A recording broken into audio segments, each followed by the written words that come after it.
Rəqəmsallaşma gündəlik həyatımızda rahatlıq yaratdığı qədər yeni risklər də meydana çıxarır. Son aylarda vətəndaşlara göndərilən saxta SMS-lər, bank və kuryer xidmətləri adından yaradılmış fırıldaqçı linklər və phishing hücumları nəticəsində kart məlumatlarının oğurlanması halları artmaqdadır. Kibercinayətkarlar əsasən şəxsi məlumatların ələ keçirilməsi və sürətli maliyyə əməliyyatlarının aparılması məqsədi ilə müxtəlif texniki üsullardan istifadə edirlər.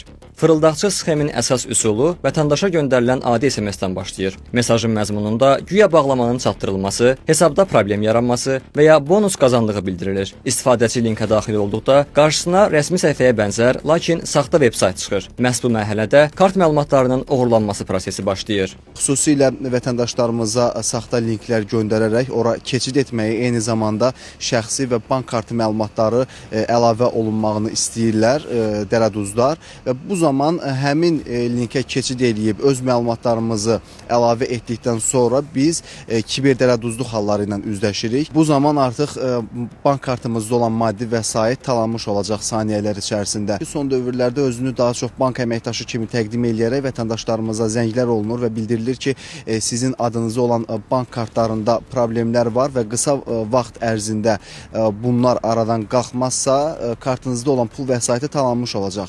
Təbii ki, həmin həssas xəbərin təlaşı ilə informasiyanı vətəndaşımız dəqiqləşdirmədən qarşı tərəfin istədiyi məlumatları ötürür və nəticə etibarilə də bank kartından pullar oğurlanır. Qeyd eləmək lazımdır ki, heç bir bank, eyni zamanda dövlət qurumunun əməkdaşı, rəsmi platforma vətəndaşdan bank kartının hər bir məlumatını istəmir. Ekspertlərin sözlərinə görə, məlumatları ələ keçirildikdən sonra vətəndaşın banka müraciət edib əməliyyatları dayandırması üçün müddət çox qısadır. Çünki cinayətkarlar oğurlanmış kart məlumatlarını real vaxtda saniyələr içində istifadə edirlər. Təəssüf ki, bu cür manipulyasiyaların əsas hədəfi pensiyaçılar, sosial təqaüd alan həssas təbəqə və yaxud da ki, rəqəmsal savadlılığı daha zəif olan yaşlı nəsil nümayəndələridir. Hal-hazırda sosial müdafiə sahəsində bu kimi halların qarşısını almaq üçün təhlükəsizlik mexanizmləri gücləndirilir, giriş nəzarətləri üzrə yeni standartlar tətbiq olunur və məlumat təhlükəsizliyi